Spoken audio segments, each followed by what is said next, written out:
Hi guys, episode 4 start ചെയ്യുന്നത് തന്നെ Hagee ചിന്തിക്കും, ഇങ്ങനെ ക്രൂരമായ എന്തെങ്കിലും പറഞ്ഞതിൽ ഞങ്ങൾ ക്ഷമ ചോദിക്കേണ്ടതുണ്ടോ എന്ന്.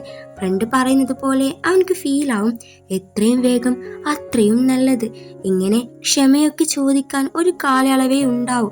അധികം വൈകിച്ച് കാര്യമില്ല, ചെല്ല്. അവന് പോകാമെന്ന് തന്നെ വിചാരിക്കും. വർക്ക് ചെയ്യുന്നിടത്ത് അവളുണ്ടോ എന്ന് നോക്കിയാൽ അവളെ കാണില്ല. അങ്ങനെയായിരിക്കും അവൻ റൂഫ് ടോപ്പിൽ എത്തിയിട്ടുണ്ടാവുക. ഹാഗി ചോദിക്കും എന്താണ് ചെയ്യുന്നതെന്ന്. ലീ പറയും ഞാൻ ഹാഗിയെ കാണാനാണ് വന്നതെന്ന്. ഞാൻ ബാനർ എടുക്കാൻ മാത്രം വന്നതാണെന്ന് പറഞ്ഞ് ദാരിം അവിടെ നിന്ന് പോവും. അവൾ പോയതിനു ശേഷം ഹാഗി ചോദിക്കും, ലീ താൻ എന്തിനാണ് ദാരിമിന്റെ മുറിയിൽ തൊട്ടത്? അവളോട് എന്തിനാ ഇത്രയും കാഷ്വലായി സംസാരിച്ചത്? അതങ്ങനെയല്ല, അവളുടെ മുടിയിൽ എന്തോ കുടുങ്ങിയിരുന്നു, അതെടുത്ത് കളഞ്ഞത് മാത്രാണ്. എന്താ ഹാഗി, തനിക്ക് അസൂയ തോന്നുന്നുണ്ടോ? അവൻ ഒരിക്കത്തേക്ക് ഷോക്കാവുമെങ്കിലും ഇല്ല എന്ന് പറയും. അവളങ്ങനെ ബാനറും എടുത്തുകൊണ്ട് പോകുമ്പോൾ ഈ പെണ്ണ് പറയും അതെനിക്ക് തരുമോ എന്ന്. ഇല്ല, ഇത് ഞാൻ ആർക്കും കൊടുക്കില്ല, ഇത് എനിക്ക് വേണമെന്ന് പറഞ്ഞ് അവൾ അവിടെ നിന്ന് പോകുന്നുണ്ട്. ഇതെന്താരും ഒറ്റയ്ക്ക് ബാനറും ചുമന്ന് നടക്കുന്നത് അതുവഴി കാറിൽ വന്ന ഹാഗി കാണും. അവൻ അവളെ ഡ്രോപ്പ് ചെയ്യാമെന്ന് പറഞ്ഞ് കാറിൽ കയറ്റുന്നുണ്ട്. അവനവൻ്റെ തെറ്റിദ്ധാരണകൾ അവളടുത്ത് പറയാൻ തുടങ്ങും. ഞങ്ങളുടെ കമ്പനിയെ പോലെ SC കമ്പനിയും ഒരു ഫാഷൻ പ്ലാറ്റ്ഫോം തുടങ്ങാൻ പദ്ധതി ഇടുന്നുണ്ടായിരുന്നു. ആ ടൈം ഞങ്ങളുടെ ബ്രാൻഡ് നിയമങ്ങൾ ചോർന്നു പോകും. അന്നേരം ഞാൻ വിചാരിച്ചു, താൻ ആ കമ്പനിയിൽ വർക്ക് ചെയ്തത് കൊണ്ട് ആ കാര്യം ഞങ്ങളോട് പറഞ്ഞില്ലായിരുന്നല്ലോ. ഞങ്ങളുടെ കമ്പനിയിലെ രഹസ്യ വിവരങ്ങൾ ചോർത്താൻ വേണ്ടിയാണ് സ്പൈ ആയി വർക്ക് ചെയ്യുന്നതെന്ന്. എന്നിങ്ങനെയൊക്കെ ഞാൻ വെറുതെ സംശയിച്ചു എന്നൊക്കെ ഹാഗി അവളടുത്ത് പറയുമ്പോൾ, എന്ത്, ഞാനൊരു സ്പൈ ആണെന്നാണോ നിങ്ങൾ വിചാരിച്ചത് എന്നവൾ ഷോക്കായി ചോദിക്കും. എനിക്ക് തെറ്റ് പറ്റിയതാണ്, അത് ഞാൻ മനസ്സിലാക്കി, എന്നോട് ക്ഷമിക്കണം. ഓ അതെയാ. ആ നിശബ്ദത കുറയ്ക്കാൻ വേണ്ടി അവൾ ഫണ്ണായി പറയും, അതെ ശരിക്കും ഞാനൊരു സ്പൈ ആണെന്ന് എന്ന് പറഞ്ഞ് അവൾ ചിരിക്കുന്നുണ്ട്. അവൾ പറയും, കമ്പനിയിലെ യഥാർത്ഥ സ്പൈയെ കണ്ടുപിടിക്കാൻ ഞാൻ ഹാഗിയെ സഹായിക്കട്ടെ. അവൻ ഓക്കെ എന്ന് പറയുന്നുണ്ട്. ദെൻ വീട്ടിലെത്തിയ ശേഷം ഹാഗി വർക്ക് ചെയ്യാൻ ശ്രമിക്കുമ്പോൾ ശ്രദ്ധ കൊടുക്കാനേ പറ്റുന്നില്ല. ദാരിമിൻ്റെ ചിരിക്കുന്ന മുഖമാണ് അവൻ്റെ മനസ്സ് മുഴുവനും വീണ്ടും വീണ്ടും കടന്നു വരുന്നത്. അതുകൊണ്ട് പാവം ഹാഗിക്ക് വർക്ക് ചെയ്യാനേ പറ്റുന്നില്ല. ഇവിടെ ലീ അവൾക്ക് മെസ്സേജ് അയച്ച് കാണും, വീക്കെൻഡിൽ എന്താണ് പരിപാടിയെന്ന്. ദാരിം അത് ഫ്രണ്ട്സിനോട് ചോദിക്കും. ഫ്രണ്ട്സ് പറയും, ദാരിം ലീ തന്നെ ഡേറ്റിനായിരിക്കും വിളിക്കുന്നതെന്ന്. അങ്ങനെയൊന്നും അല്ല, ലീ എന്നൊരു സ്ത്രീയായി കാണുന്നത് തന്നെ വലുതാണ്. ഞാൻ ലീയുടെ ഒരു ഫാനായി തന്നെയാണ് അവിടെ പോവാൻ ശ്രമിക്കുന്നത്. പോകുമ്പോൾ എന്തേലും വാങ്ങി ഗിഫ്റ്റ് ചെയ്യാൻ അവളൊരു വൈൻ സ്റ്റോറിലെത്തും. അവിടുത്തെ സെയിൽസ് ഗേൾ ചോദിക്കും, ഇഷ്ടപ്പെടുന്ന ആർക്കെങ്കിലാണ് ഗിഫ്റ്റ് ചെയ്യുന്നത്? ദാരിം അതെ എന്ന് സമ്മതിക്കുന്നുണ്ട്.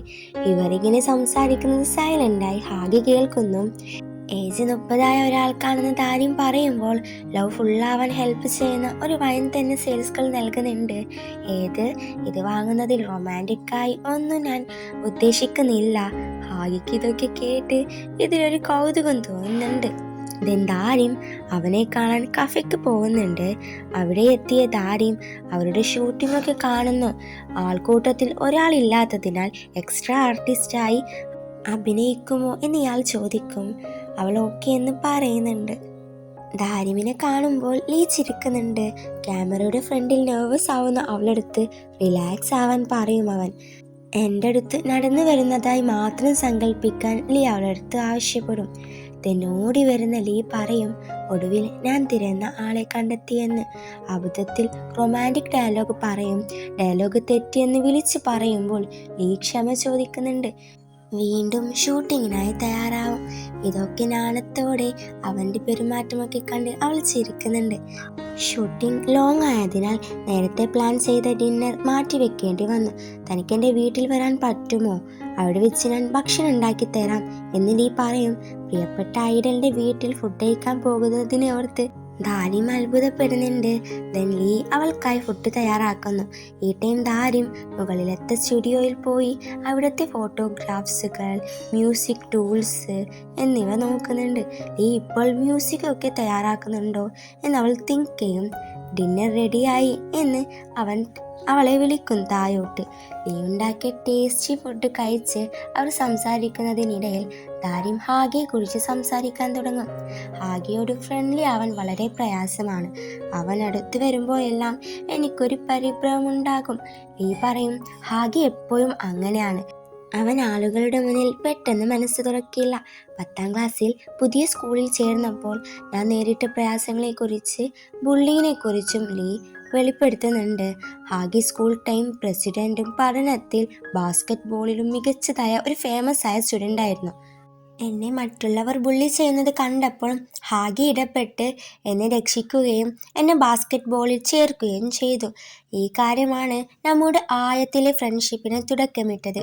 ഹാഗി കാരണം ഞാൻ പതുക്കെ കൂട്ടിൽ നിന്ന് പുറത്തു വരാൻ തുടങ്ങി. അവൻ്റെ വീട്ടിൽ ഈവനിങ് ചെലവഴിക്കാറുണ്ടായിരുന്നു എന്ന് ലീ പറയും. ഹാഗി എന്നും എനിക്ക് പ്രിയപ്പെട്ട ഫ്രണ്ടാണ് എന്നും കൂടി പറയുന്നുണ്ട്. ദാരിം പറയും, കഴിഞ്ഞ 10 വർഷത്തിലേറെയായി താൻ ലീനെ മാത്രമേ സ്നേഹിച്ചിട്ടുള്ളൂ. മറ്റൊരാളോടും തനിക്ക് അത്തരം ഫീലിങ്സ് തോന്നിയിട്ടില്ല എന്നറിയാതെ പറയുന്നുണ്ട്. ഇത് കേട്ട് ലീ ഷോക്കാവും. ദാരിം പാനിക്കാവും. അതായത് ഒരു ഫാൻ എന്ന നിലയിലാണ് ഞാനത് പറഞ്ഞത് എന്ന് അവൾ പറയുന്നുണ്ട്. ലീ ചിരിച്ച് അവളെടുത്ത് താങ്ക്സ് പറയും. അവൻ പുതുതായി രചിച്ച പാട്ട് ദാരിമിനായി പിയാനോയിൽ വായിച്ചു കേൾപ്പിക്കുന്നുണ്ട്. DNX ഫാൻസിനായി നിർമ്മിച്ച ഗ്രൂപ്പ് വീണ്ടും ഒന്നിക്കുകയാണെങ്കിൽ എല്ലാവർക്കും പാടാൻ വേണ്ടി തയ്യാറാക്കിയതാണ് ഇത് എന്നും കൂടി അവൻ പറയും. ഈ ടൈം അവിടേക്ക് ചോ വരും. അവൾ ദാരിമിനെ കളിയാക്കുന്നുണ്ട്. അവളുടെ പെരുമാറ്റം കാരണം നാണക്കേട് തോന്നിയ ദാരിം അവിടെ നിന്ന് ഇറങ്ങിപ്പോവും. ഇതുവരെ നമ്മുടെ റിലേഷൻ ടൈം ചെയ്യാത്ത രീതിയിൽ ദാരിമിന് മാത്രം എന്തിനാ പ്രത്യേക രീതിയിൽ ഡിന്നർ ഉണ്ടാക്കി നൽകിയത് എന്ന് ചോ ലിയോട് ചോദിക്കുന്നുണ്ട്.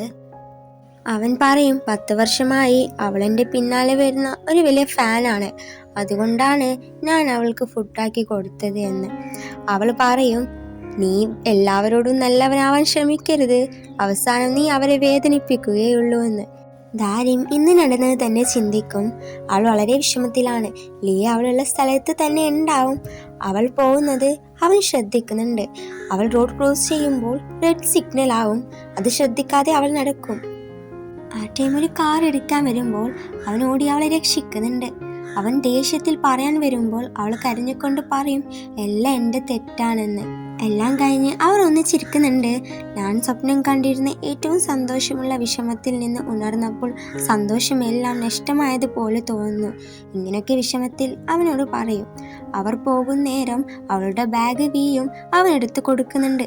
പരിക്കേറ്റ് അവൻ്റെ കൈ കണ്ട് ഹോസ്പിറ്റലിൽ കൊണ്ടുപോകും. കയ്യിലെ ലിഗ്മെന്റിന് പരിക്കുണ്ടെന്നും 2 ആഴ്ച വരെ പ്ലാസ്റ്റർ ഇടണമെന്നും ഡോക്ടർ പറയുന്നുണ്ട്. ദാരിം വിചാരിക്കാൻ തുടങ്ങും, ഞാൻ കാരണല്ലേ ഹാഗിക്ക് ഇങ്ങനെയൊക്കെ സംഭവിക്കുന്നതെന്ന്. അവൾ അവൻക്ക് വേണ്ടി കുളിക്കുമ്പോൾ ഇടാൻ വേണ്ടി പ്ലാസ്റ്റിക് ഗ്ലൗസ് ഒക്കെ വാങ്ങിക്കൊടുക്കും. കയ്യിലിട്ട് അത് എടുക്കാൻ ശ്രമിക്കുമ്പോൾ ഹാഗി താഴെ വീഴുന്നുണ്ട്. ഹാഗി പറയും, ശരിയെന്നാ ഞാൻ വീട്ടിൽ പോവാണ് എന്ന് പറഞ്ഞ് അവിടെ നിന്ന് പോവും. അവൾ സ്വയം കുറ്റപ്പെടുത്തുന്നുണ്ട്. വീട്ടിലെത്തിയ അവളോട് ഫ്രണ്ട്സ് ചോദിക്കും എന്ത് പറ്റിയതാണെന്ന്. അവൾ അവരോടത്ത് നുണ പറയും, ഒന്നും സംഭവിച്ചില്ല, ഒന്നിച്ച് ഫുഡ് കഴിച്ചു പിന്നെ വന്നു, അത്ര തന്നെ. ഫ്രണ്ട്സ് അവിടെ നിന്ന് പോകുന്നുണ്ട്. അവൾ ഞങ്ങളടുത്ത് എന്തോ മറച്ചു വെക്കുന്നുണ്ട് എന്ന് ഇവർ ഇങ്ങനെ പറയും. അസിസ്റ്റന്റ് ചോദിക്കും കൈക്ക് എന്ത് പറ്റിയതാണെന്ന്. അവൻ നുണ പറയും, അതൊരു നായ ദേഹത്ത് ചാടിയതാണെന്ന്. ഇത്രയും വലിയ പരിക്ക് വരാൻ നായ വലുതായിരുന്നോ? അതെ, അത്യാവശ്യം വലുതായിരുന്നു. ദാരിം ഹാഗിയുള്ള അതേ റെസ്റ്റോറൻറ്റിൽ ഉണ്ടാകും. പ്ലാസ്റ്റർ ഇട്ടിരിക്കുന്നത് കൊണ്ട് ഹാഗിക്ക് നേരാവണ്ണം കഴിക്കാൻ ബുദ്ധിമുട്ടുണ്ട്. ഇത് ദാരിം ശ്രദ്ധിക്കും. ഹാഗി ഫുഡ് കഴിക്കാൻ അവൾ ഹെൽപ്പ് ചെയ്യും. ഫുഡ് അറിയാതെ അവൻ്റെ ഡ്രസ്സിലൊക്കെ ആവുന്നുണ്ട്. വീട്ടിൽ ഹാഗിക്ക് കയ്യിൽ പരിക്കുള്ളതിനാൽ ലാപ്ടോപ്പ് ജോലി ചെയ്യാൻ വളരെ ബുദ്ധിമുട്ട് അനുഭവപ്പെടും. ഹാഗിയെ സഹായിക്കാൻ മെസ്സേജ് അയക്കും നേരം അബദ്ധത്തിൽ കോളാവും. അവൻ്റെ സിറ്റുവേഷൻ മനസ്സിലാക്കി ഹെൽപ്പാക്കാമെന്ന് ദാരിം പറയുന്നുണ്ട്. ഹാഗിയുടെ വീട്ടിലേക്ക് നടന്നു പോകുന്ന അവൾ നീ പറഞ്ഞത് ഓർത്ത് ഹാഗിക്ക് ഇഷ്ടപ്പെട്ട വൈൻ വാങ്ങുന്നുണ്ട്. ഹാഗിയുടെ വീട്ടിലെത്തി അവൾ ഹാഗിയെ ജോലി പൂർത്തിയാക്കാൻ ഹെൽപ്പ് ചെയ്യുന്നുണ്ട്. അവർ അപ്പാർട്ട്മെന്റിലെ ഭിത്തിയിലെ സ്റ്റിക്കേഴ്സ് ഒന്നിച്ച് മാറ്റുന്നുണ്ട്. അങ്ങനെ അവർ കുറച്ച് സംസാരിക്കും. ഇറങ്ങുന്നതിന് മുമ്പ് ഹാഗിക്ക് അവൾ വൈൻ സമ്മാനിക്കും. അത് കണ്ട് അവൻ തിങ്ക് ചെയ്യും, മുമ്പ് വൈൻ ഷോപ്പിൽ തനിക്കിഷ്ടമുള്ള ആൾക്ക് വേണ്ടിയാണ് എന്ന് പറഞ്ഞതോർത്ത് ഹാഗി വിചാരിക്കും, ഇനി എങ്ങാനും താരിമി എന്നോട് ഇഷ്ടമാണോ എന്ന്. നേരത്തെ അവൾ സ്റ്റിക്കർ മാറ്റുന്നതിനിടയിൽ ഒരു ഫോട്ടോ കണ്ടു കാണും. അതിൽ ലീയും ഹാഗിയും ഒരു പരിചയമില്ലാത്ത പെണ്ണ് കാണും. അതാരാണെന്ന് അവൾ തിങ്ക് ചെയ്യുന്നുണ്ട്. ഹാഗിയുടെ സൗണ്ട് കേട്ട് അവൾ അവിടെ നിന്ന് പോവും. അതോടെ എപ്പിസോഡ് ഉണ്ടാവും. നമ്മുടെ ഹാഗിക്ക് ഒരുപാട് തെറ്റിദ്ധാരണകൾ സംഭവിച്ചിട്ടുണ്ട്. അതുമാത്രമല്ല, ഹാഗിയുടെയും ലിയുടെയും ഫോട്ടോയിൽ കൂടെയുള്ള പെൺകുട്ടി ആരാണ്, അവളുടെ യഥാർത്ഥ ഐഡന്റിറ്റിയും ഇവരുമായുള്ള ബന്ധവും നമുക്കിനി വരുന്ന എപ്പിസോഡിൽ കാണാം. നിങ്ങൾക്ക് ആരുമായി ചേരണമെന്നാണ് ആഗ്രഹിക്കുന്നതെന്ന് കൂടി കമൻറ്റ് ചെയ്യുക. വീഡിയോ ഇഷ്ടമായ ലൈക്ക് ചെയ്യുക, ചാനൽ സബ്സ്ക്രൈബ് ചെയ്യുക. Thank you for watching.